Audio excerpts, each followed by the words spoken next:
Back again. Rashmi Singh, नमस्कार। Career and business coach. मैं जो टॉपिक लेके आई हूँ किसी के लिए बहुत इंटरेस्टिंग भी हो सकता है, किसी के लिए बहुत बोरिंग भी हो सकता है, और वो है पढ़ाई करना या फिर पढ़ाई में फोकस करना, how to focus on studies. So मैं आपको एक बेस्ट टेक्निक्स बता रही हूँ जिसके आप अडॉप्ट करेंगे तो आप पिन पॉइंट चीज़ों को आइडेंटिफाई कर पाएंगे कि मैं कहाँ पे वेस्ट कर रहा हूँ अपना टाइम, या कहाँ पे मुझे और ज़्यादा एम्फेसाइज करना चाहिए, ज़्यादा फोकस करना चाहिए, सो दैट कम समय में मैं फोकस कैसे कर रखूँ अपना और इधर उधर डाइवर्ट नहीं हूँ और अपनी चीज़ों को जल्दी से जल्दी कंप्लीट करूँ। सो आइए सीखते हैं। सो फर्स्ट थिंग फर्स्ट आता है गोल सेटिंग। हर चीज़ के लिए गोल होना चाहिए। सो आपको आइडेंटिफाई करना है कि आपकी करंट सिचुएशन कहाँ है, आप अभी कहाँ पे हैं, आपको कितना कोर्स कवर करना है, आपके पास में कितना टाइम है। Break that time into month into week and week into days की पर डे का मेरा रन रेट क्या होना चाहिए और किस किस सब्जेक्ट को मेरे को लेना चाहिए, कौन कौन सा सब्जेक्ट मुझे आता है, and then you start focusing. So आप एक टाइम टेबल बनाइए इस चीज़ का कि आपका, अगर आप मॉर्निंग पर्सन हैं तो आप सुबह उठ के पढ़ना आप प्रेफर करते हैं, या फिर अगर आप रात में पढ़ने वाले हैं, नाइट पर्सन है, रात में जग जग के पढ़ना चाहते हैं, तो वो आपकी कंफर्टेबिलिटी है। बट आपको पढ़ना है, आपको समझना चाहिए कि आपका बेस्ट पोटेंशियल या बेस्ट प्रोडक्टिव आवर्स कौन से होते हैं, उस पर आप ज़रूर पढ़ने बैठिए। उसको आप दूसरे टाइम वेस्ट करने वाली चीज़ों की एक्टिविटी में मत लगाइए। तो जो आप अपने आप को समझिए कि मैं मॉर्निंग में एनर्जेटिक ज़्यादा रहता हूँ, या फिर जब मैं डिनर विनर कर लेता हूँ और रात में जगने के लिए मैं भरपूर तरीके से तैयार हूँ, तो वो चीज़ मुझे ज़्यादा एनर्जी देती है। तो या तो आप मॉर्निंग आवर्स में पढ़ने बैठें या फिर आप शाम को पढ़ने बैठें, but goal setting and your time table is a must. उसके बिना आप इधर उधर घूमते रहेंगे और अपने जो कोर्स आपको अचीव करना है, जितना आपको अचीव करना है, आप वहाँ तक नहीं पहुँच पाएंगे।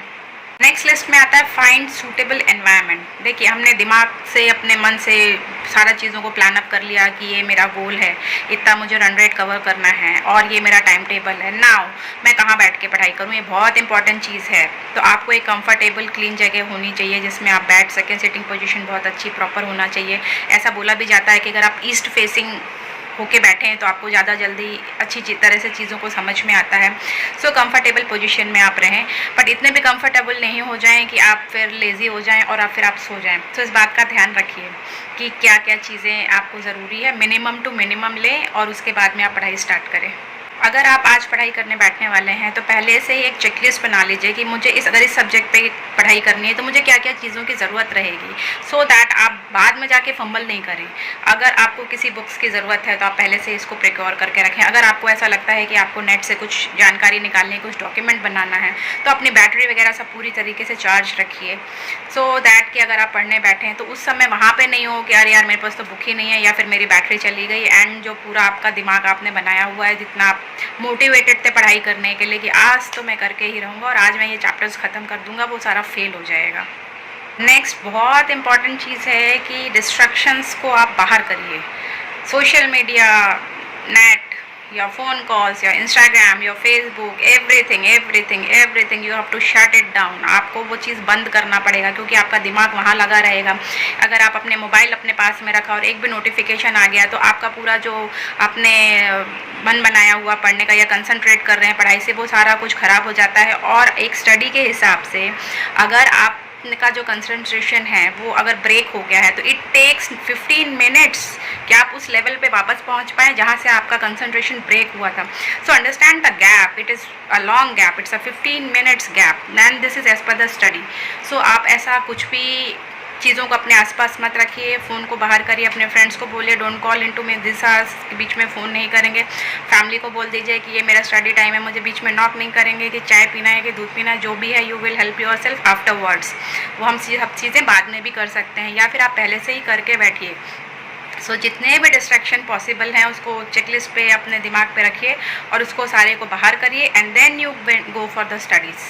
एक बहुत अच्छा और रिजल्ट देने वाला एक टेक्निक है कि आप अपने रूम में मोटिवेशनल कोट्स लगाएं। यू नो, आप अपने छोटे छोटे मोटिवेशनल कोट्स, आजकल तो डेकोर वगैरह भी बहुत अच्छा चलता है, उस पर आप लगाइए कि उसमें बहुत सारे अच्छे अच्छे कोट्स हो सकते हैं। इनफैक्ट आप अपने बाथरूम के पीछे वाला जो एरिया रहता है जिसको सिर्फ आप ही दे सकते हैं, आपकी करंट प्रॉब्लम्स क्या है उसको भी लिखिए।